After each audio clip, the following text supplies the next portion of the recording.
கர்த்தருடைய நாமம் மகிமைப்படுவதாக. இன்று நாம் இந்த யோசேப்பை குறித்து ஒரு சில காரியங்களை வசனம் வச்சு நம்ம தியானிக்க போகிறோம். பழைய ஏற்பாட்டிலேயே ரொம்ப நமக்கு ஒரு பெரிய சாட்சியான ஒரு கேரக்டர். அவர் கிறிஸ்துவுடைய ஒரு டைப் அப்படின்னு சொல்லி சொல்லுவாங்க. பல விதங்களிலே அவரையும் இயேசு கிறிஸ்துவோடு நம்ம ஒப்பிட்டு பார்க்க முடியும்.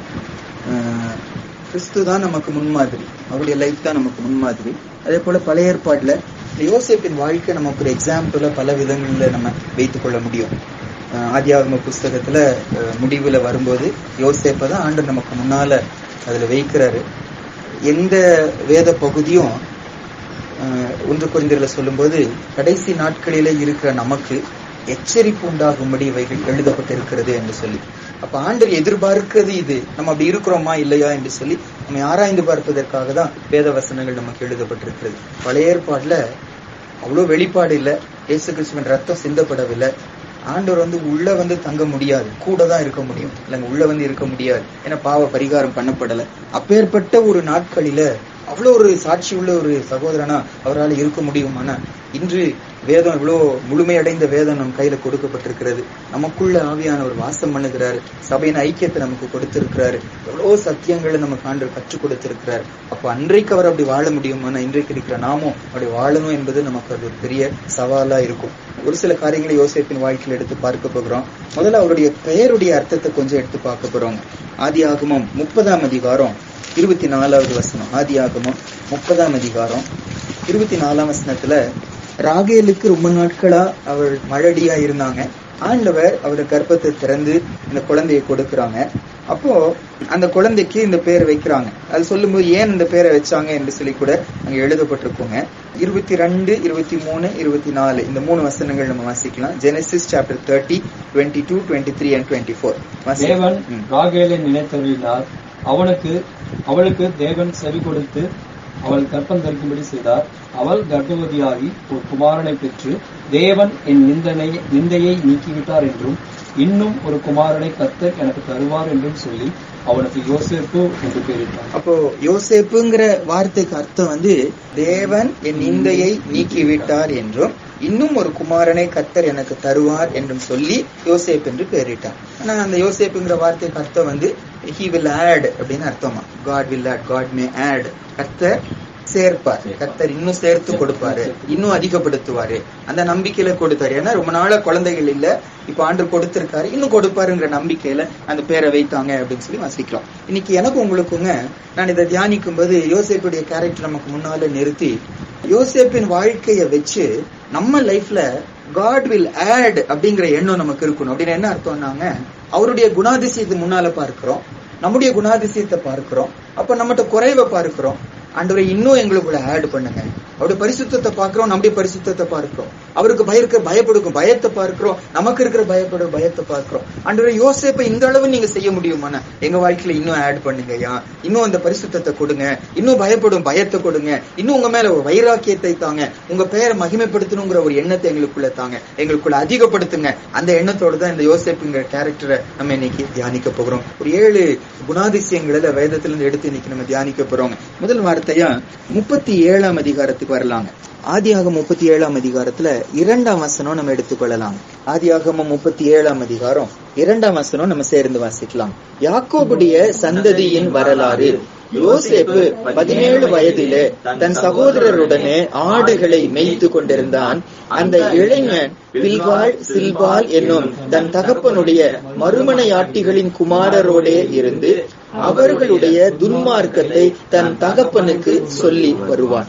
யோசேப்பை குறித்து ஆண்டவர் வேதத்துல ரெக்கார்ட் பண்ணி வைக்கும் போதுங்க, முதல்ல அவருடைய என்ன குணாதிசயத்தை சொல்றாருன்னா, அந்த தன்னுடைய சகோதரருடைய துன்மார்க்கத்தை தன் தகப்பனுக்கு என்ன செய்வாரா சொல்லி வருவார். சும்மா சாதாரணமா எடுத்துக்கொண்டா இவர் கோள் சொல்லுகிற ஒரு போல நமக்கு இருக்கிறது, பிரச்சனை உண்டாக்க ஒரு போல இருக்கிறது. ஆனா முழுமையா யோசேப்பின் வாழ்க்கையை கொஞ்சம் பார்த்துட்டே வரும்போது, அந்த முழுமையை வச்சு அந்த முடிவை வச்சு லைஃபை பார்க்கும்போது, இவரால பாவத்தை பார்த்து சும்மா என்ன செய்ய முடியல, இருக்க முடியல. பாவம் நம்ம பின்னால தன்னுடைய வாழ்க்கையில வரும்போதும் மற்றவங்க வாழ்க்கையில வரும்போது அதை பார்த்து கண்டுக்காம போகிறவரா யோசேப்பு என்ன செய்யல இருக்கல. என்ன செய்ய முடியுமோ அதை செய்தார். ஒருவேளை இங்க அவங்க மேல குற்றம் சாட்டும்படி அப்பாட்ட சொன்னாங்கன்னு சொல்லி சொல்ல முடியாது. அவங்க வாழ்க்கை அழிஞ்சு போக போகிறது, அவங்க முடிவு எப்படியோ இருக்க போகிறது, அப்பா சொன்னாதான் கேட்பாங்கிற எண்ணத்தோடு கூட அப்பாட்ட வந்து தன்னுடைய அண்ணன்மாரை குறித்து என்ன செய்யறாங்க, அவர் சொல்லுகிறார். கம்ப்ளைண்டா இல்ல, அவங்க மனம் திரும்பணுங்கிற பாரம் அவருக்குள்ள இருந்ததை பார்க்கிறோம். எனக்கு உங்களுக்குங்க நம்ம சுற்றி பாவத்தை பார்க்கிறோம், அக்கிரமத்தை பார்க்கிறோம். ஒருவேளை அவங்க கூட சொன்னா அவங்க கோபப்படலாம், அவங்க கூட சொன்னா ஏற்றுக்கொள்ள மாட்டாங்க. பாவம்னா என்னன்னு அவங்களுக்கு தெரியாது. இது பாவம்னு சொல்லி கூட அவங்களால அதை புரிந்து கொள்ள முடியாது. ஆனா நமக்கு அது பாவம்னு சொல்லி தெரியுது. நான் சொன்னா ஒருவேளை கேட்க மாட்டாங்க. யார் சொன்னா கண்டிப்பா கேட்பாங்க? அவங்களை படைத்தவர் சொன்னா கண்டிப்பா என்ன செய்வாங்க, கேட்பாங்க. ஏதோ ஒரு விதத்துல ஒரு சிலர் அன்பா ஆண்டவர் பேசுறாரு, ஒரு சிலருக்கு வியாதி அனுமதி கொடுக்கிறாரு, ஒரு சிலருடைய வாழ்க்கையில விபத்தை கொடுக்கிறார்.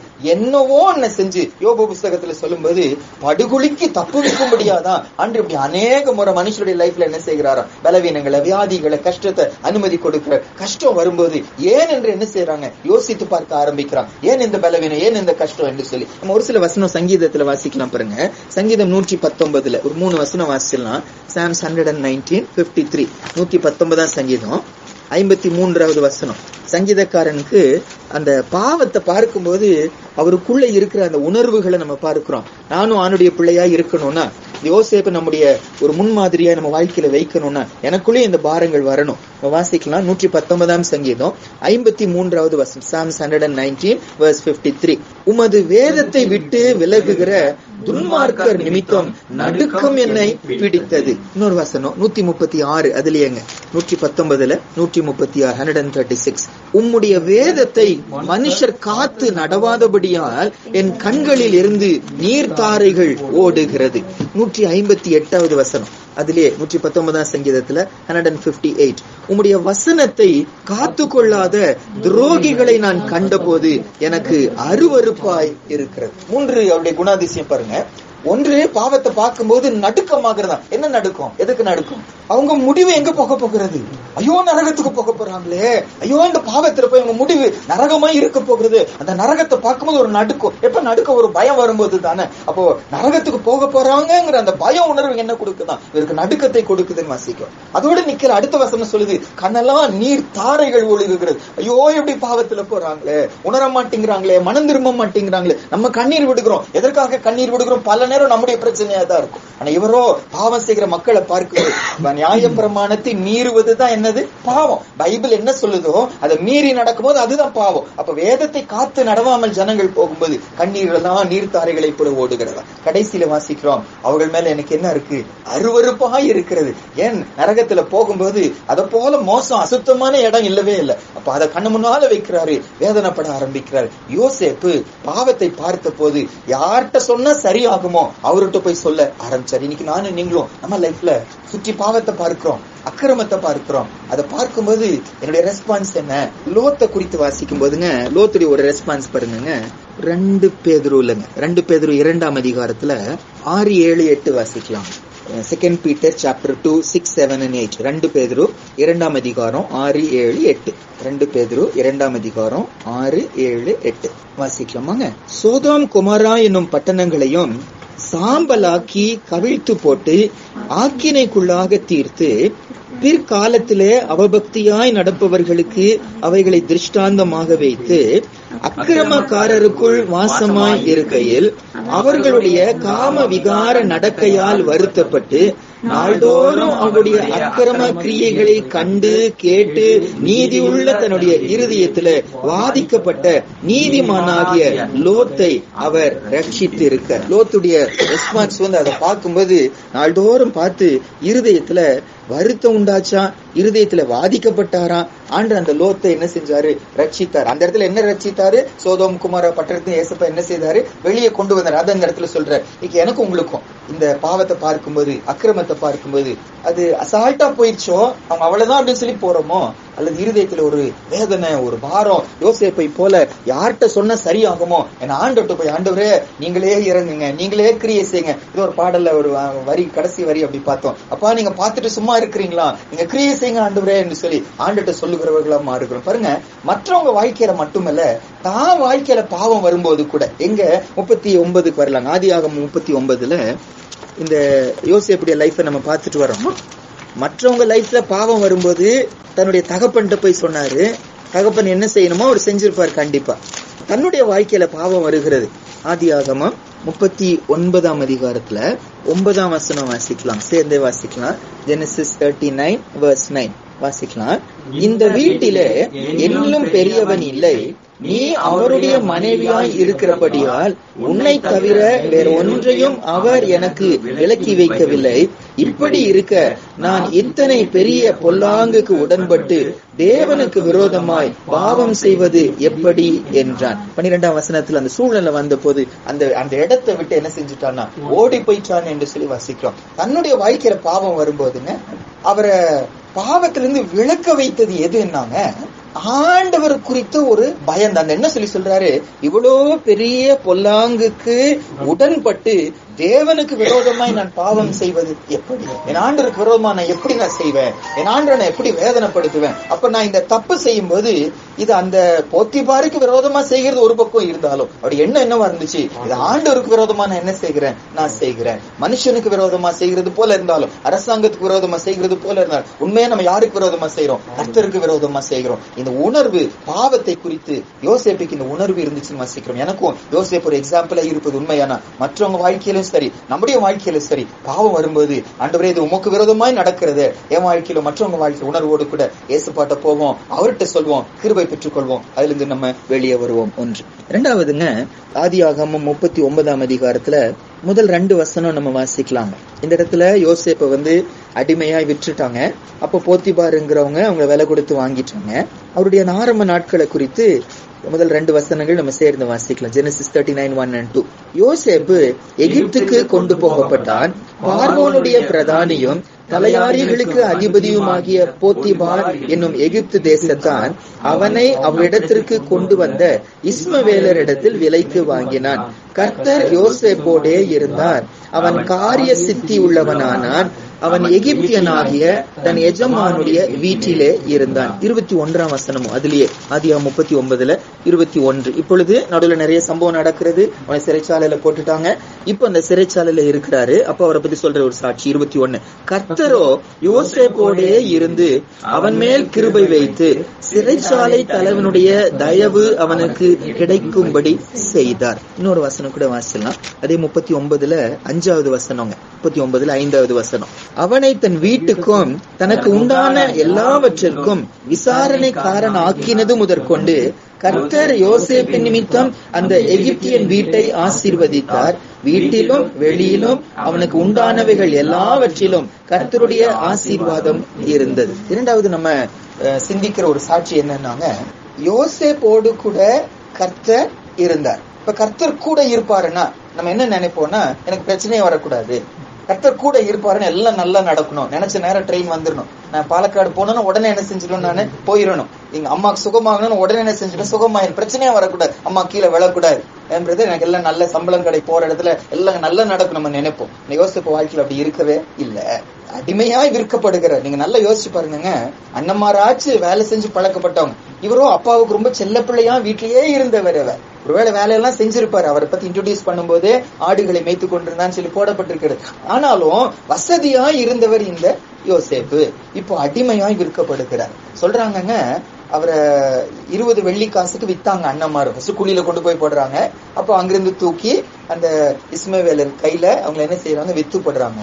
அங்கிருந்து 220 மைல்ஸ் தான் எகிப்துக்கு போறதுங்க. 220 மைல் அப்படின்னா into 1.6 போடுவீங்கன்னா அப்ராக்சிமேட்லி 350 கிலோமீட்டர்ஸ், 350 கிலோமீட்டர் விற்ற இடத்துல இருந்து எங்க போருக்கு, அந்த எகிப்து தேசத்துக்கு போருக்கு. இது அவங்கள கழுதையில வச்சு ஒட்டகத்துல வச்சு கூட்டிட்டு போயிருப்பாங்களே, இல்ல, நடக்கதான் என்ன செஞ்சிருக்காங்க, வச்சிருக்காங்க வனாந்திரத்துல.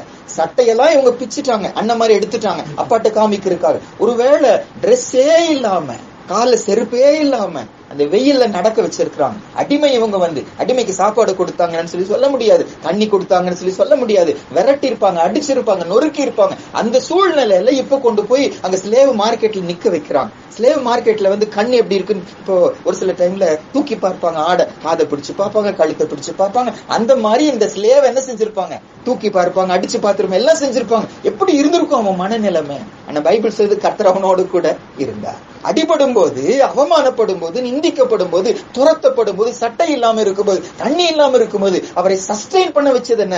கர்த்தர் என்னோடு கூட இருக்கிறார். எல்லாரும் அவமானப்படுத்துறாங்க, நிந்திக்கிறாங்க, ஆனா கர்த்தர் என்னோடு கூட இருக்கிறார். அப்ப இதை கற்றுக்கொள்ள வேண்டிய உண்மை என்னன்னா, கர்த்தர் கூட இருக்கிறதுனால பிரச்சனை வராதுன்னு இல்ல, கர்த்தர் கூட இருக்கிறதுனால அவமானம் வராதுன்னு இல்ல. ஆண்டவர் ஒரு முடிவை நமக்கு முன்னால வச்சிருக்காரு. அந்த முடிவுக்கு போக வைக்கிறதுக்காக அவமானம் தேவையான அவமான வழி நம்ம என்ன செய்யறாரு? ஆண்டவர் கூட்டிட்டு போறாரு. அந்த முடிவுக்கு கொண்டு போய் சேர்ப்பதற்காக வியாதி வேணும்னா வியாதி வழியில கூட்டிட்டு போறாரு. ஒருவேளை நம்ம நினைக்கலாம் வியாதி இருக்கக்கூடாதுன்னு சொல்லி, ஆனா அந்த பாதையில போனா கர்த்தர் நினைச்ச முடிவு நமக்கு கிடைக்காம போயிரும். அந்த முடிவை முன்னால வச்சு ஆண்டவர் நம்ம இந்த பாதையில கூட்டிட்டு போறாரு. கர்த்தர் இவரோடு கூட இருந்தார். ஆனா என்ன கர்த்தருடைய கிருபை என்னன்னாங்க, இவர் அடிமையா தான் இருக்காரு, இவர் ஜெயில தான் இருக்காரு. இவர் போன இடம் ஆசீர்வாதமா மாறுச்சு.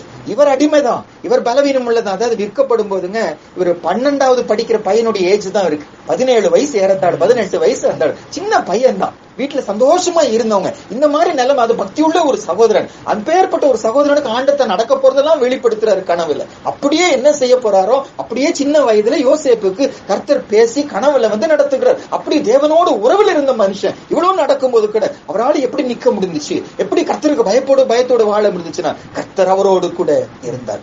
எனக்கு உங்களுக்கும் என்னதான் பிரச்சனை இருக்கட்டும், பிரதர் சாட்சி கார்த்திகர் சகோதரனை குறித்து சாட்சி சொன்னாங்க, எனக்கு பூமியில நல்லா இருக்கணும்னு இல்ல, கர்த்தர் என்னோடு இருப்பதே எனக்கு பாக்கியம். இந்த உணர்வு எனக்கு இருந்துச்சுன்னா போதும், ஆண்டவர் என்னோடு கூட இருக்கிறார் போதும். என்ன வேணுமோ வேண்டாமோ அவருக்கு தெரியும், அவர் அழகா நடத்திட்டு போவாரு. அந்த உணர்வு இருந்துச்சுன்னா சந்தோஷமா இருப்போம். யோசேப்பு வாழ்க்கை நமக்கு ஒரு பெரிய சவால். கர்த்தர் கூட இருந்தார், அது மட்டும் போதும். அவர் வேணும்னா கொடுப்பாரு, வேண்டாம்னா எடுத்து போடுவாரு. முடிவுக்கு எது தேவையோ, முடிவு என்னவா இருக்கணும்? பரலோகமா இருக்கணும். அந்த முடிவுக்கு எது தேவையோ அந்த பாதையில ஏசப்பா கூட்டிட்டு போறாரு. ஆனா பெரிய பாக்கியம் என்னன்னா, யோசேப்பின் நிமித்தம் அந்த போத்திபாரின் வீடு ஆசீர்வதிக்கப்பட்டது, யோசேப்பின் நிமித்தம் அந்த சிறைச்சாலை ஆசீர்வதிக்கப்பட்டது, இறுதியில யோசேப்பின் நிமித்தம் சர்வ பூமியும் என்ன செஞ்சிச்சு? அந்த பஞ்ச நாட்களில காப்பாற்றப்பட்டது. அந்த யோசேப்பின் நிழலாட்டமாய் வந்த கிறிஸ்துவின் நிமித்தம் இன்னைக்கு நான் நீங்களும் என்ன செய்தோம்? காப்பாற்றப்பட்டோம். அப்ப கர்த்தர் நம்மோடு இருப்பதுதான் நம்முடைய ஏக்கமா இருக்கணும். ஆண்டவரே, ஆசீர்வாதம் பெருசு இல்ல. இப்போ மோசையை குறித்து வாசிக்கும் போதுங்க, ஆண்டவர் சொல்லிட்டாரு, இவங்க வணங்கா கழுத்துள்ள ஜனங்க,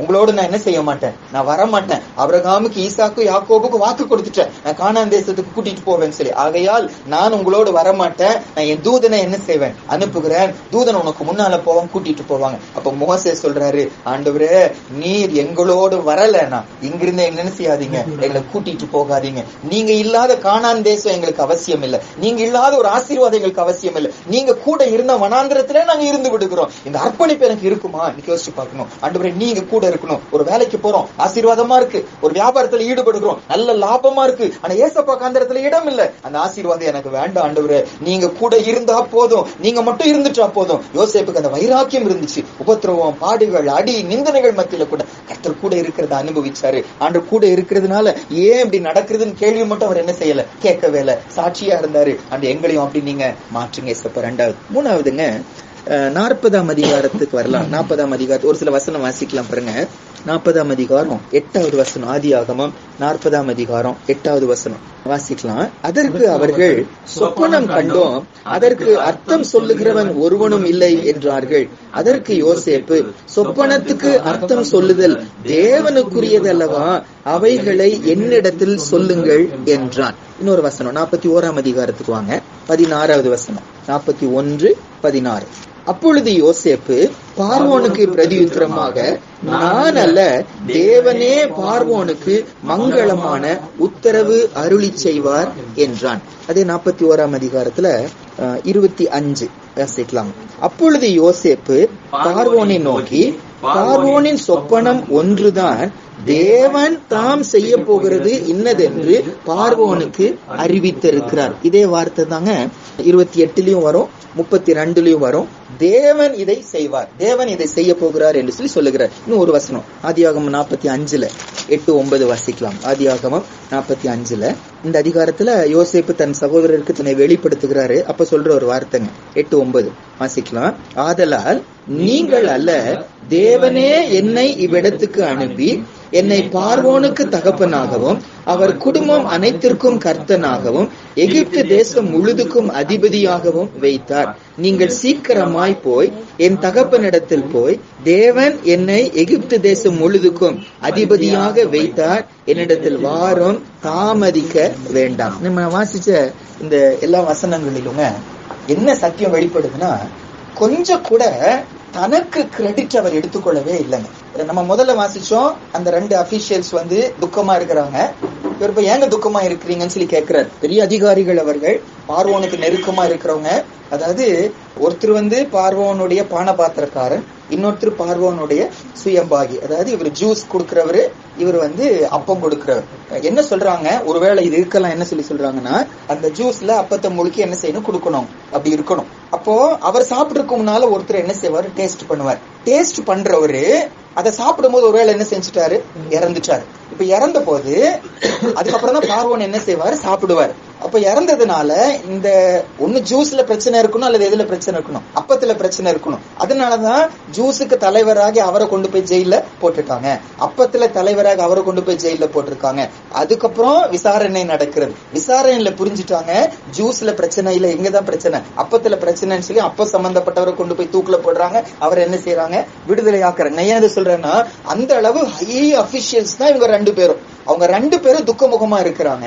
இவரோ ஒரு அடிமை, இவர சிறைச்சாலையில இருக்கிறாங்க. தான் துக்கத்தை பெருசுப்படுத்தாம அவங்க துக்கத்தை பெருசுபடி, ஏங்க துக்கமா இருக்கிறீங்கன்னு சொல்லி கேட்கிறாங்க. அவங்க பதில் சொல்லுகிறாங்க, பாருங்க, இவருக்கு நல்லா தெரியும் இவர் அடுத்தது அங்க ஒருத்தர் போக போறாருன்னு சொல்லிட்டு, இங்க நான் சொல்லுகிறேன்னு சொல்லி கிரெடிட்ட தனக்கு எடுத்துக்கொண்டா அவங்க பார்வையில யோசேப்புடைய இமேஜ் இன்னும் அதிகமாகும். ஆனா இவரோ தேவன் தான் அந்த பதில் என்ன செய்வாரு, கொடுப்பாரு என்று சொல்லுகிறார்.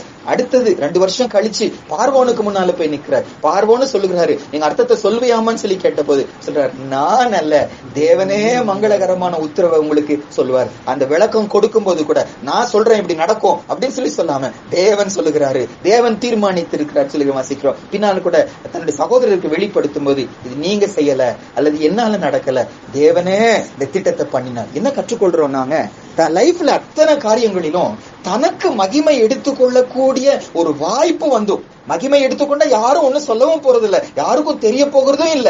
தனக்கு செஞ்சா தனக்கு விடுதலை கிடைக்க வாய்ப்பு இருக்கிறது. என்ன வந்தாலும் சரி, எனக்கு கிரெடிட் நான் எடுக்க மாட்டேன், எனக்கு மகிமை எடுத்துக்கொள்ள மாட்டேன். எனக்கு லாபமே கிடைக்காம போனாலும் சரி, நான் யாருக்கு தான் மகிமை கொடுப்பேன், கர்த்தருக்கு தான் என்ன செய்வேன், மகிமை கொடுப்பேன். நம்ம யோசிச்சு பார்க்கணும், நம்ம வாழ்க்கையில எனக்கு லாபம் வரும் அல்லது ஏசப்பா பெயரை எடுத்தா எனக்கு நஷ்டம் வந்துரும், அந்த டைம்ல கர்த்தரை உதாசீனப்படுத்துறோமா?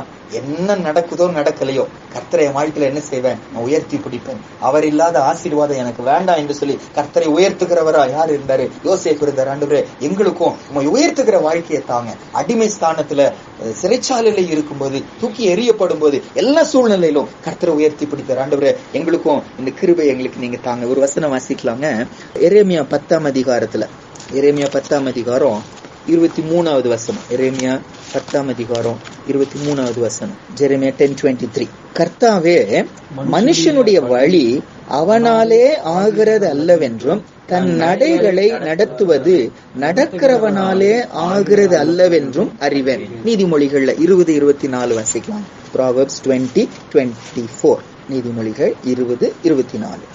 கர்த்தராலே மனுஷருடைய நடைகள் வாய்க்கும், ஆகையால் மனுஷன் தன் வழியை அறிந்து கொள்வது எப்படி? இந்த சத்தியத்தை நல்லா அறிஞ்சிருந்தாரு.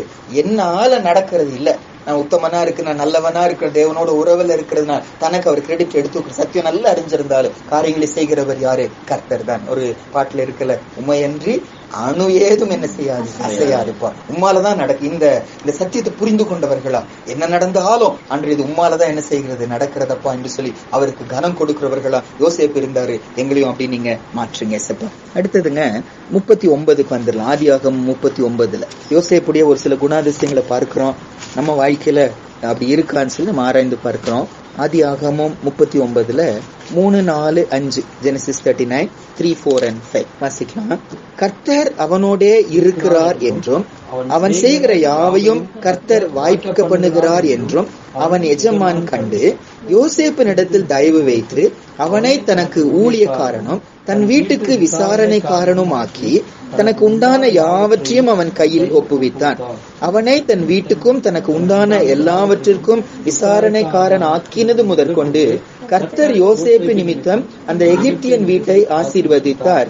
வீட்டிலும் வெளியிலும் அவனுக்கு உண்டானவைகள் எல்லாவற்றிலும் கர்த்தருடைய ஆசீர்வாதம் இருந்தது. சரி, இன்னொரு வசனம் வாசிக்கலாம். அதே 39 22, 23 வாசிக்கலாம். 22, 23 சிறைச்சாலை தலைவன் சிறைச்சாலையில் வைக்கப்பட்ட யாவரையும் யோசேப்பின் கையிலே ஒப்புவித்தான். அங்கே அவர்கள் செய்வதெல்லாவற்றையும் யோசேப்பு செய்வித்தான். கர்த்தர் அவனோடே இருந்தபடியினாலும் அவன் எதை செய்தானோ அதை கர்த்தர் வாய்க்க பண்ணினபடியினாலும் அவன் வசமாய் இருந்த யாதொன்றை குறித்து சிறைச்சாலை தலைவன் விசாரிக்கவில்லை.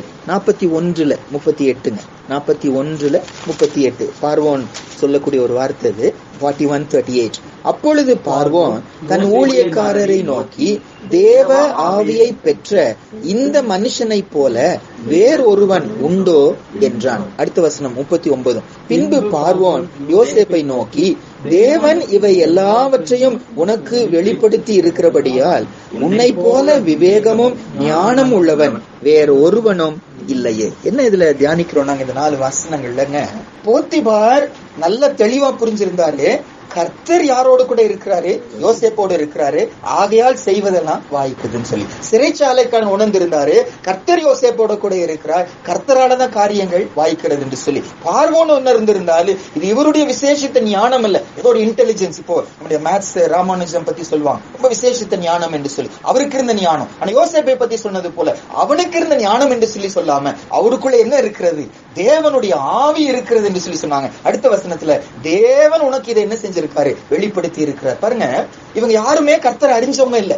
போத்திபாரும் சரி, சிறைச்சாலைக்காரனும் சரி, பார்வோனும் சரி, இதெல்லாம் அந்நிய ஜனங்க. ஆண்டவருக்கும் அவங்களுக்கும் ஜீவனுள்ள தேவனுக்கும் அவங்களுக்கும் சம்பந்தமே இல்ல. ஆனா அவங்க சொல்லுகிறாங்க, கர்த்தர் தான் யோசேப்போடு கூட இருக்கிறாரு, கர்த்தர் யோசேப்பு மூலமா கிரியை செய்கிறார். எப்படி அவங்களுக்கு தெரிஞ்சிருக்கும்?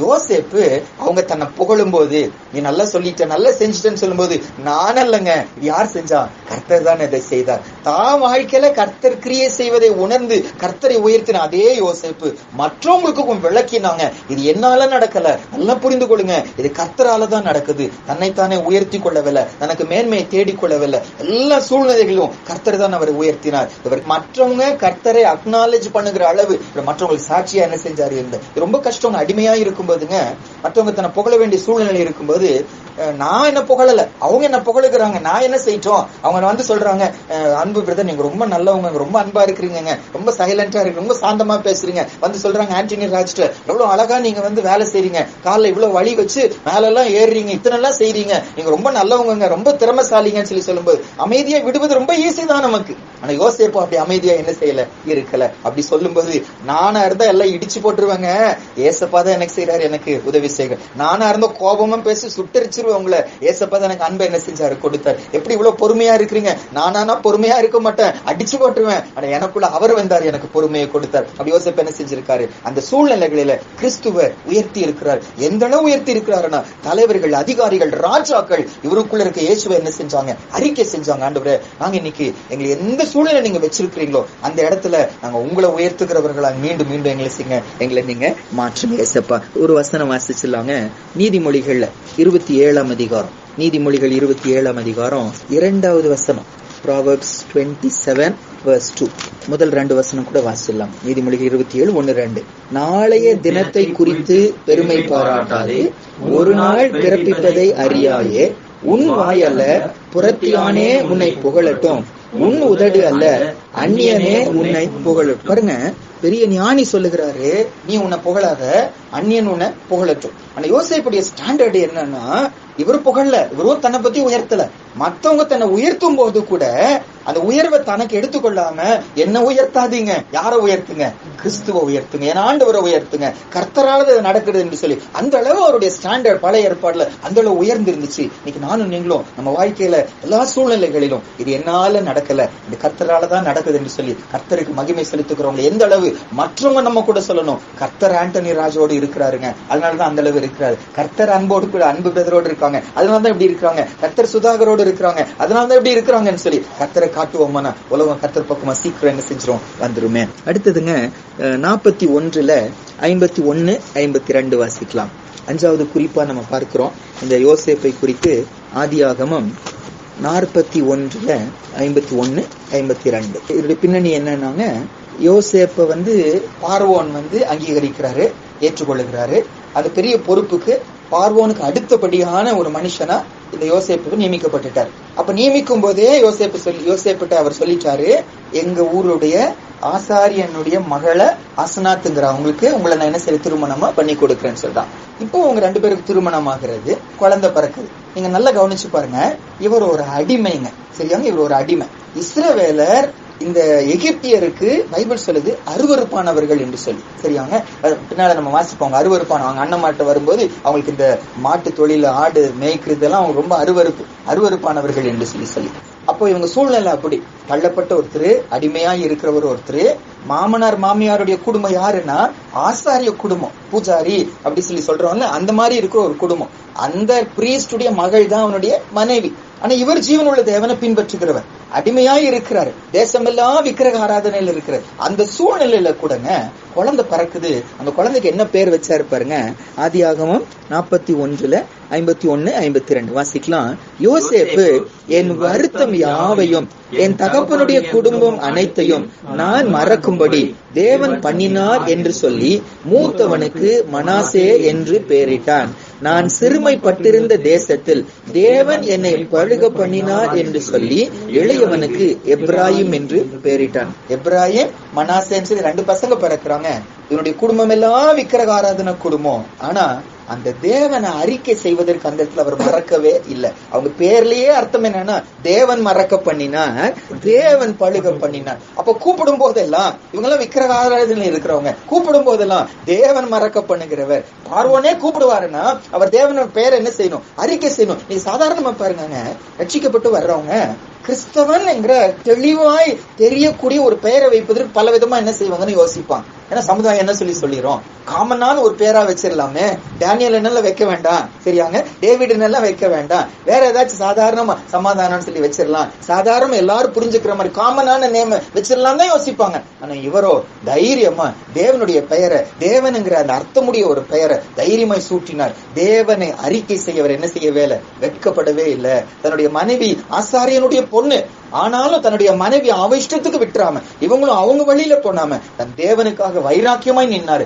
என்னதான் நடக்கட்டும், என்னதான் செய்யட்டும், தேவனை மட்டும் நான் என்ன செய்ய மாட்டேன், விட்டு கொடுக்க மாட்டேன். தேவன் இல்லாத ஒரு மனைவி எனக்கு அவசியம் இல்லை, தேவன் இல்லாத குடும்பம் எனக்கு அவசியம் இல்லை, தேவன் இல்லாத புகழ் எனக்கு அவசியம் இல்லை சொல்லி கர்த்தரை அவர் என்ன செய்தாரு, அறிக்கை செய்தார். இன்னொரு வார்த்தை கூடங்க, ஆதியாகமம் 43 23வது வசனம். இங்க யோசேப்போடு கூட நெருக்கமா இருந்த ஒரு அதிகாரி, அவர் விசாரணைக்காரனுங்க, அவருடைய காரியங்கள் எல்லாம் அவர் தான் பாத்துக்கிறார். அந்த சகோதரனுடைய ஒரு அறிக்கை பாருங்க 23.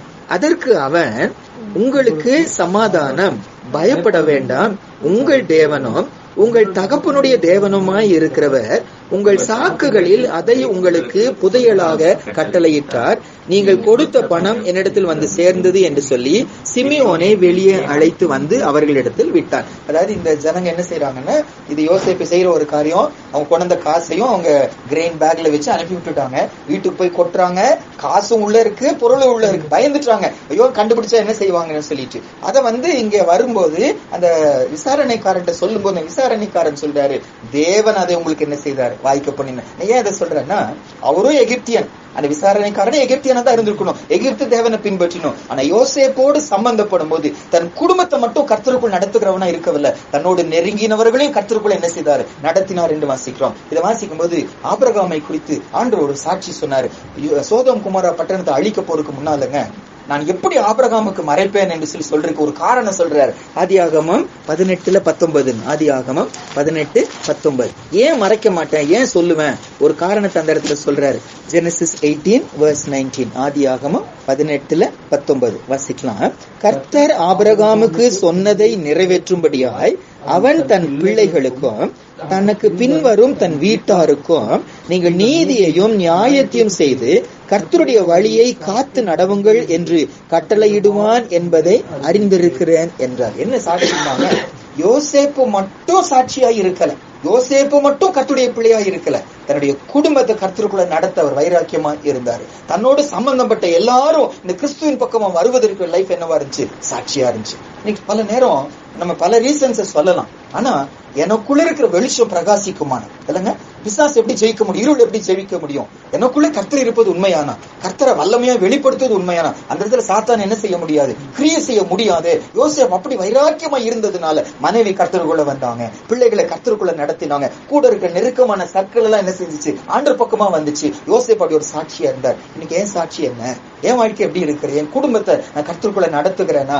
அந்த பாரம் இருக்கிறதா, கர்த்தர் ஒரு நேரம் வச்சிருப்பாரு, ஆனா அந்த ஏக்கம் இருக்கிறதா, அந்த பாரம் இருக்கிறதா, நான் என்ன செய்யறது, அவங்க வரமாட்டேங்கிறாங்க அப்படின்னு விடுறோமா, இல்ல ஆண்டவரே நீங்க ரட்சிக்காம நான் விட மாட்டேன், அவங்களும் வரணுமே, என் கூட இருக்கிறவங்க மேல பாரம் எனக்கு இருக்கணும், அந்த ஏக்கத்தோடு கூட நானும் சுவிசேஷ பணியில் ஈடுபடணும், நானும் என் வீட்டாரும் கர்த்தரை மட்டும் தான் என்ன செய்வேன், சேவிப்பேன். கர்த்தர் எனக்கு கொடுத்த பிள்ளைகளும் நாங்களும் இஸ்ரவேலிலே சேனைகளின் கர்த்தராலே அடையாளங்களாக அற்புதங்களாக இருக்கணும். யோசேப்பு அப்படி சாட்சியா இருந்தார் என்று சொல்லி வாசிக்கிறோம். அடுத்தது ஆதியாகமம் 45. ஆதியாகமம் 45 5ஆம் வசனமும் 7ஆம் வசனமும் வாசிக்கலாம். யோசேப்பின் வாழ்க்கையில இருக்கிற குணாதிசயங்கள் நம்ம வாழ்க்கையிலும் ஆண்டவரை இன்க்ரீஸ் பண்ணுங்க என்று சொல்லி நம்ம தியானிச்சுட்டு வர்றோம். யோசேப்பின் பெயரின் அர்த்தத்தின்படி ஆண்டவர் நம்மளையும் அப்படி செய்யணும் என்று சொல்லி பார்த்தோம். வாசிக்கலாம். என்னை இவ்விடத்தில் வரும்படி விற்று போட்டதினால் நீங்கள் சஞ்சலப்பட வேண்டாம், அது உங்களுக்கு விசனமாய் இருக்கவும் வேண்டாம். ஜீவ ரட்சனை செய்யும்படிக்கு தேவன் என்னை உங்களுக்கு முன்னே அனுப்பினான். 7வது வசனம். பூமியிலே உங்கள் வம்சம் ஒழியாமல் இருக்க உங்களை ஆதரிக்கிறதற்காகவும் பெரிய ரட்சிப்பினால் உங்களை உயிரோட காப்பதற்காகவும் தேவன் என்னை உங்களுக்கு முன்னமே அனுப்பினார். 6வது நம்ம பாக்குற அவருடைய குணாதிசயம் வந்துங்க, யோசேப்புக்கு வாழ்க்கையில வித்தியாசமா என்னதான் நடந்தாலும் அவருக்குள்ள ஒரு நிச்சயம் இருந்துச்சு, இதுக்கு பின்னால யார் இருக்காரு, கர்த்தர் இருக்கிறார். அவர் ஒரு நன்மையான தன்னுடைய திட்டத்தை என் லைஃப்ல என்ன செய்கிறாரு, செய்து கொண்டு போகிறார். ஆகையால் அவருக்கு அதை அவரை வேதனைப்படுத்தவே இல்லை, அதை அவரை துக்கப்படுத்தவே, சோர்ந்து போகவே இல்லை. ஏன்டவர் எப்படி செய்றீங்கன்னு கேள்வி கேட்கவே இல்லை. பாருங்க, அண்ணன்மார் தப்பு செஞ்சவங்க, இந்த சகோதரனை கொண்டு போய் குழியில போட்டவங்க, சகோதரனை கொண்டு போய் காசுக்கு வித்து எப்படி இருந்திருக்கும் பையனுக்கு, சொந்த தம்பிய 20 வெள்ளி காசுக்கு விக்கிறாங்க, அடிமையா விக்கிறாங்க. நல்ல இடத்துல கொடுத்தா கூட பரவாயில்ல, அடிமையா நடத்துக்கிறவங்க கையில வெறும் 20 வெள்ளி காசுக்கு சொந்த தம்பியை கொடுக்கறாங்க. அந்த டைம்ல அப்பேற்பட்ட ஒரு அண்ணன்மார் பாவம் செஞ்சிருக்கிறாங்க. அவங்களுக்கு பிரச்சனை வரும்போது அவங்க கேள்வி கேட்கறாங்க, தேவன் ஏன் இப்படி செஞ்சாரு. 42 28 ஆதியாகமம் 42:28. தன் சகோதரரை பார்த்து, என் பணம் திரும்ப வந்திருக்கிறது, இதோ அது என் சாக்கில இருக்கிறது என்றான். அப்பொழுது அவருடைய இருதயம் சோர்ந்து போய் அவர்கள் பயந்து ஒருவரை ஒருவர் பார்த்து, தேவன் நமக்கு இப்படி செய்தது என்ன என்று, ஏன் ஆண்டவர் இப்படி செய்யறாரு, தப்பு செஞ்சிருக்கிறாங்க, பாவம் செஞ்சிருக்கோம், உணர்வு இல்லாம ஆண்டவர் எப்படி செஞ்சாரு. யோசேப்போ என்ன செய்யல, கேள்வி கேட்கவே இல்லை. ஏன்பா இப்படி செஞ்சீங்க, வாக்கு கொடுத்த நல்லா கவனிச்சு பாருங்க, நான் சந்தோஷமா தான் இருந்தாருங்க. சடனா ஒரு கனவை யோசேப்பா கொடுக்கிறாரு. அந்த கனவை போய் சொல்றாரு. சொன்னதுல இருந்து யோசேப்புக்கு என்னதான் பிரச்சனை தான். ஆனால் என் ஆண்டவரே கனவு கொடுத்து என்ன பண்ணிட்டீங்க, கேள்வி கேட்கவே இல்லை. கர்த்தருடைய திட்டத்தை செய்கிறாரு, அவர் நன்மைக்காக தான் செய்கிறாரு. தேவன் இதை வாய்க்க பண்ணினார், பெரிய ரட்சிப்பை உண்டாக்கும்படி, உங்களை ஆதரிக்கும்படி. உங்களுக்கு முன்னாமே ஏசப்பா என்ன செய்ய அனுப்பிட்டார். நீங்க இப்படி செஞ்சிட்டீங்கன்னு வருத்தப்படாது. எனக்கு உங்களுக்கும் இன்னைக்கு நடக்கிற சம்பவங்கள் எல்லாத்துக்கும் பின்னால கர்த்தர் இருக்கிறார். அப்படி அனுமதி இல்லாம நடக்கிறது இல்ல. கர்த்தர் தான் கொடுக்கிறாரு, கர்த்தர் தான் எடுக்கிறாரு, கர்த்தர் தான் காரியங்கள் செய்கிறாரு. உணர்வு இருந்துச்சுன்னா எல்லா சூழ்நிலையிலும் ஆண்டவருக்கு நன்றி செலுத்துகிறவர்களா நம்ம இருப்போம். கடைசியா ஒரே ஒரு வார்த்தை 50ஆம் அதிகாரத்துக்கு வரலாம். 24 and 25 ஆதியாகமத்துடைய கடைசி வரும்போது இந்த யோசேப்பை குறித்து ஒரு சாட்சி பாருங்க. 24, 25. யோசேப்பு தன் சகோதரரை நோக்கி, நான் மரணம் அடைய போகிறேன், ஆனாலும் தேவன் உங்களை நிச்சயமாய் சந்தித்து நீங்கள் இந்த தேசத்தை விட்டு தான் ஆபிரகாமுக்கும் ஈசாக்குக்கும் யாக்கோபுக்கும் ஆணையிட்டு கொடுத்திருக்கிற தேசத்துக்கு போக பண்ணுவார் என்று சொன்னதுமன்றி, தேவன் உங்களை சந்திக்கும் போது என் எலும்புகளை இவ்விடத்திலிருந்து கொண்டு போவீர்களாக என்றும் சொல்லி யோசேப்பு இஸ்ரவேல் புத்திரரிடத்தில் ஆணை இடுவித்து கொண்டார். தேசத்துல பார்வோனுக்கு அடுத்தபடியா இருக்கிற ஒரு பெரிய ஸ்தானங்க. எகிப்துடைய ஒரு ஸ்பெஷாலிட்டி என்னன்னா, அன்னைக்கு அடக்கம் பண்ண ஒரு சில சரீரத்துல இன்னைக்கு எடுத்து பார்த்தா இன்னைக்கு ஃப்ரெஷ்ஷா இருக்கிறதா. எஜிப்சியன் மம்மிஸ் சொல்லி பிரமிடுன்னு சொல்றாங்கல்ல. பிரமிடுங்கிறது ஒரு பெரிய கோயில் போல, யாரோ ஒரு மன்னர் இறந்ததை கொண்டு போய் உள்ள வச்சிருப்பாங்க. அந்த மாதிரி யோசேப்புக்கு என்ன செஞ்சிருக்காங்க, பெரிய ஸ்தானத்துல அவனை கொண்டு போய் வைக்க போறாங்க. ஆனா இவருக்கோ அதெல்லாம் சந்தோஷம் இல்ல. ஒரு பிரமிடுக்குள்ள இருப்பது சந்தோஷம் இல்ல. 1000 வருஷமா கெட்டு போகாம இருப்பது அவருக்கு சந்தோஷம் இல்ல. அவருடைய சந்தோஷம் என்ன, வாக்குத்தத்தம் பண்ணப்பட்ட தேசத்துல எலும்புகள் என்ன செய்யணும், போகணும். அவருக்கு வாக்குத்தத்தம் பண்ணப்பட்ட தேசம் பூமியில் இருக்கிற கானான். எனக்கு உங்களுக்கு வாக்குத்தத்தம் பண்ணப்பட்ட தேசம் பரம கானான். என்னதான் நடக்கட்டும், இங்க எனக்கு மேன்மையா இருப்பது எனக்கு சந்தோஷம் இல்ல. இங்க நிரந்தரமா இருக்கிறது சந்தோஷம் இல்ல. என் சந்தோஷம் என்ன, பரம கானானுக்கு நான் என்ன செய்யணும், போகணும். யோசேப்புக்கு அந்த பாரம் இருந்துச்சு. இங்க வசதியா இருப்பது, பெயர் புகழோடு இருப்பது, எஜிப்சியன் மம்மி பண்ணி ஒரு பிரமிடுக்குள்ள வைத்து ராஜாவுக்குரிய கனத்தை பெறுவது, உலகத்துல பெரிய அந்தஸ்து. அது எனக்கு அதெல்லாம் முக்கியம். என் எலும்புகளாவது எங்க போகணும், கானான் தேசத்துக்குள்ள போனோங்கிற பாரம் எனக்கு உங்களுக்கும். யோசேப்பை பின்பற்றி வருகிற எனக்கு என்னுடைய ஏக்கம் என்ன இன்னைக்கு, என்னுடைய பாரம் என்ன இன்னைக்கு. ஆண்டவரே, நான் பரலோகம் போன ஆண்டவரே, எப்பொழுது ஆண்டவரே வருவீங்க, எப்ப என்ன கூட்டிட்டு போவீங்க. ஏதாவது விபத்து நடக்கும்போது, மரண படுக்கைக்கு வரும்போது, ஏசப்பா ஜீவனை கூட்டி கொடுங்கன்னு சொல்லி கேட்போமோ, அல்லது நன்றி ஆண்டவரே என்னை ஆயத்தப்படுத்துங்க நம்ம சொல்ல முடியுமா? அது நம்ம சந்தோஷமா இருந்துச்சுன்னா. நீங்க கவனிச்சு பாருங்க, யோசேப்பு சின்னவங்க, அவங்க அண்ணமாரெல்லாம் அவங்களோட பெரியவங்க. ஆனா அவங்களுக்கு முன்னால இவர் என்ன செய்ய, ஆண்டவரை எடுத்துக்கொள்ளுகிறார்.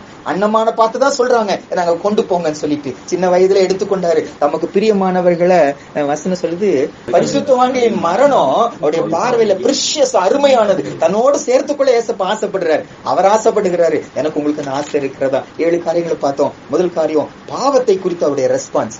பாவத்தை பார்க்கும்போது சும்மா விடல, தான் வாழ்க்கையில சரி மற்றவங்க வாழ்க்கையில சரி அதுல ஒரு சொல்யூஷன் வரணும். அவருக்கு பாரமா இருந்துச்சு என்று சொல்லி பார்த்தோம். ரெண்டாவது, கர்த்தர் அவரோடு கூட இருந்தார். கர்த்தர் தன்னோடு இருப்பதுதான் அவருக்கு சந்தோஷமா இருந்துச்சு. பலவீனம், அவமானம், நிந்த அதெல்லாம் பொருட்படுத்தல. நீங்க என்னோடு கூட இருந்துட்டா போதும் ஆண்டவரே. நீங்க என்னோடு இருந்த மோசையை போல எனக்கு கானான் பெருசு இல்ல. நீங்க என் கூட இருந்தா நான் வனாந்திரத்துல இருந்து விடுகிறேன், நீ கூட இருந்தா நான் நரகத்துக்கு கூட போறேன். ஆனா நீங்க என்னோடு கூட இருக்கணும். நம்ம கூட இருக்கும்போது மற்றவங்களுக்கு நம்ம ஆசீர்வாதமா நம்ம இருப்போம். மூன்றாவது, காரியங்கள் நிறைய நடந்தாலும் தனக்கு கனத்தை அவர் என்ன செய்யல, எடுக்கவே இல்லை. என்ன செஞ்சாலும் இது அவரால் ஆயிற்றுன்னு சொல்லி அவர் தன் வாழ்க்கையில சொன்னார். அவர் சொன்னது மட்டும் இல்லங்க, மற்றவங்க சொல்லும் போது கூட அந்த கிரெடிட் அவர் எடுத்துக்கொள்ளவே இல்லை. ஐயோ என்ன சொல்லிடாதீங்க, அங்க பவுலும் பர்னபா சட்டை கிழித்து கொண்டாங்களாம். அந்த மாலையெல்லாம் கொண்டு வந்து, ஐயோ இப்படி போய் ஏன் செய்றீங்க, அவர் தான் அதை நான் பாடுள்ள மனுஷன் என்று சொல்லி சொன்னாங்க. அது எங்களுக்கு அந்த பாரம் நம்ம உயர்த்தும் போது புகழும் போதுங்க அமைதியே விட்டுடலாம். ஆண்டனி ராஜ் அழகா நீங்க வீடு அழகா கட்டிட்டீங்களேன்னு சொல்லும்போது, ஐயோ என்ன விட்டுட்டு இடிச்சு போட்டிருப்பேன் நானு. எனக்குள்ள யார் வந்தா, ஏசப்பா வந்தாரு. பிரதர் நல்ல வேலை செய்றீங்கன்னு சொல்லும் போது, நானல்ல என்னோட ஏசப்பா என்ன செய்யறாரு இருக்கிறார். நல்லா தைச்சிருக்கிறீங்க, நல்லா வெட்டி இருக்கிறீங்க, நல்ல வேலை செஞ்சிருக்கீங்க, நாங்களா இருந்தா கெடுத்து போட்டிருப்போங்க.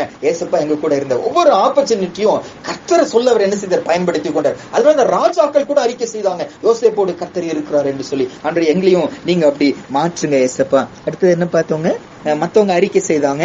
அதுக்கப்புறம் கர்த்தரை அறிக்கை செய்ய இவர் வெட்கப்பட தன்னுடைய பிள்ளைங்களை கர்த்தருக்குள்ள நடத்தினார். தன்னோடு கூட இருக்கிறவங்களை கூட கர்த்தருக்குள்ள என்ன செய்தார், நடத்தினார். இன்னைக்கு நானும் நீங்களும் நம்ம குடும்பத்தையும் நம்மளை சுத்தி இருக்கிறவங்களையும் நம்ம சும்மா ஏசப்பா அந்த குடும்பத்துல கொண்டு வந்து வைக்கலங்க, அந்த சூழ்நிலை சும்மா வைக்கல.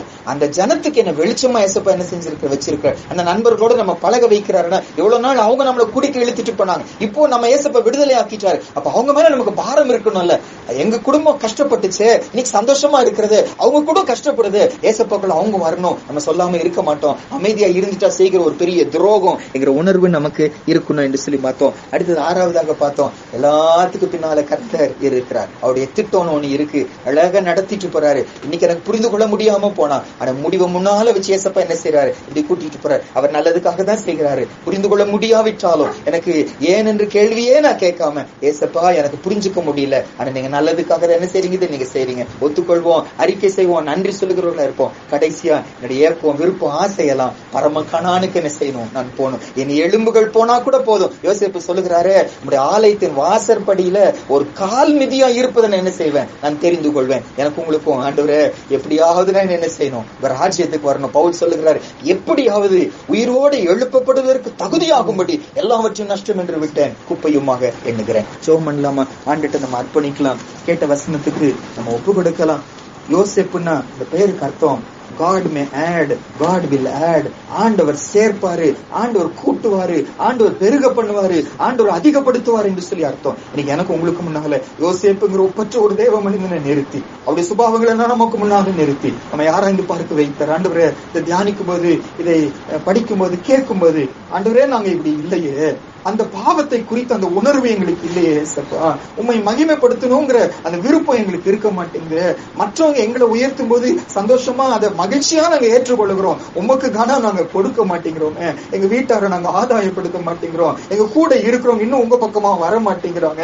தெய்வ திட்டம்னு சொல்லி நாங்க அர்ப்பணிக்காம, ஏன் ஆண்டவரே இப்படி செய்றீங்க, ஏன் ஆண்டவரே எனக்கு மட்டும் இப்படி செய்றீங்கன்னு கேள்வி கேட்கிறோமே. இதெல்லாம் நம்ம ஒப்பு கொடுப்போம். ஆண்டுகிட்ட கேட்போம், ஏசப்பா நாங்க குறை உள்ளவர்களா இருக்கிறோம், you will add in us Lord. எங்களுக்குள்ள நீங்க சேர்ப்பீங்களே, நீங்க இன்க்ரீஸ் பண்ண முடியும், வர்த்திக்க பண்ண முடியும். செய்யுங்க ஆண்டவரே, முடிவு காணானா இருக்கணும். சேர்ந்து ஜெபிக்கலாம். மகா பரிசுத்தம் உள்ள எங்க நல்ல பரம தகப்பனே, ஆண்டவரே இந்த நாளுக்காக உமக்கு நான் நன்றி செலுத்துகிறோம். தேவ சமூகத்துக்கு வரும்போது எங்க முன்னால வைக்கப்பட்ட இந்த வார்த்தைக்காக உமக்கு நான் நன்றி செலுத்துகிறோம். யோசேப்பை எங்க முன்னால நிறுத்தி, அப்பா ஒரு ஒப்பற்ற ஒரு சாட்சியாய் நிறுத்தி நீங்க அர்ப்பணிப்பீங்களான்னு எங்களை கேட்கறீங்க. ஐசப்பா நாங்க அர்ப்பணிக்கிறோம், எங்களை இன்க்ரீஸ் பண்ணுங்க. ஒவ்வொரு விஷயத்திலும் நாங்க குறை உள்ளவர்களா இருக்கிறோம். எங்க முன்னால நிறுத்தி ஒவ்வொரு குணாதிசயத்திலும் எங்களுக்குள்ள குறை இருக்கு சுவாமி, சீர்படுத்துங்க. பாவத்தை விஷயத்துல உம்மை உயர்த்துகிற காரியங்களில, சுவிசேஷம் சொல்லுகிற காரியங்களில, உங்க திட்டத்துக்கு அர்ப்பணிக்கிறதுல, மற்றவங்களை ஆதாயப்படுத்துவதில் முடிவு பரலோகமா இருக்கணுங்கிற அந்த வைராக்கியத்துல நாங்க எல்லாரும் குறை உள்ளவர்களா இருக்கிறோம். நிறைய தடவை பூமியில நல்லா இருக்கணும், சுகமா இருக்கணும், இங்க நல்ல ஆசீர்வாதமா இருக்கணும், கண்ணீர் இல்லாம இருக்கணும், இதுதான் பிசாசுங்க கண்ண முன்னால வச்சிடறான் ஆண்டவரே. ஆனா யோசேப்போ அதை நினைக்கவே இல்லையா, கேள்வி கேட்கவே இல்லையா. கர்த்தர் தன்னோடு கூட இருக்கிறது மட்டும் அவருக்கு சந்தோஷம் கொடுத்துச்சு. அதை சிறைச்சாலை அவருக்கு வேதனை கொடுக்கல, அந்த கூலி அவருக்கு வேதனை கொடுக்கல, அடிமையின் வாழ்க்கை அவருக்கு வேதனை கொடுக்கல, அவரை நிந்திக்கப்படுவது வேதனை கொடுக்கல. காரணம் கர்த்தர் அவரோடு கூட இருந்தாரு. இன்னைக்கு அவரோடு கூட இருந்ததே அப்படி இருக்குமானா, எங்களுக்குள்ளே நீர் வாசம் பண்ணுகிறீங்கன்னு சொல்லி சொல்லுகிறோமே, நாங்களுடைய ஆலயம் என்று சொல்லுகிறோமே, ஒரு வைராக்கியத்தையும் சந்தோஷத்தையும் எங்களுக்குள்ள தாங்க ஏசப்பா. உயர்த்தி பிடிக்கிற யோசேப்புக்கலாம் எங்களையும் மாற்றுங்க. உண்மை மட்டும் கனப்படுத்துகிற யோசேப்புக்கலாம் எங்களை மாற்றுங்க. உங்க மகிமையை திருடாத யோசேப்புக்கலாம் எங்களையும் மாற்றுங்க. எங்க குடும்பம் முழுதும் ஆதாயப்படுத்தணுங்கிற பாரம் உள்ளவர்களா எங்களையும் இன்னைக்கு மாற்றுங்க. எங்க முடிவு பரலோகமா இருக்கணும், அந்த ஏக்கத்தை எங்களுக்கு தாங்க. தேவ திட்டத்துக்கு கேள்வி கேட்காம, நீங்க என்ன செய்கிறீங்க, ஏன் எப்படி செய்றீங்கன்னு கேள்வி கேட்காம அப்படியே சப்மிட் பண்ணுகிற யோசேப்புக்கலாம் எங்களையும் மாற்றுங்க. இந்த வசனத்தை நாங்க மட்டும் இல்ல, ரெக்கார்டிங் மூலமா எங்கெல்லாம் கேட்கிறாங்களோ எல்லாருடைய முடிவும் கரமக்கானா இருக்க பண்ணுங்க. ஒருவராது எழுந்து போயிடக்கூடாதுப்பா, ஒருவராது நடுவில் விட்டுட்டு போயிடக்கூடாது, பாவத்தின் வஞ்சனையினால இழுக்கப்பட்டு போயிடக்கூடாது, சத்ரு அன்று அவங்களை விழ வைக்க கூடாது. ஒவ்வொருவரையும் தொடர்ந்து ஓட பண்ணுங்க. முடிவு பரலோகமா இருக்கிற வரைக்கும் தொடர்ந்து ஓட கர்த்தர் கிருபை கொடுங்க. விசுவாசத்தை துவக்குகிறவரும் முடிக்கிறவரும் ஆகிய உண்மையே நோக்கி நியமித்திருக்கிற ஓட்டத்துல பொறுமையோடு எல்லாரும் ஓடி வர கர்த்தர் கிருபை கொடுப்பதற்காக உமக்கு நன்றி செலுத்துகிறோம். எல்லா துதியும் கனமும் மகிமையும் உமக்கு செலுத்தி இயேசுவின் மூலம் ஜெபிக்கிறோம் நல்ல பிதாவே. ஆமென்.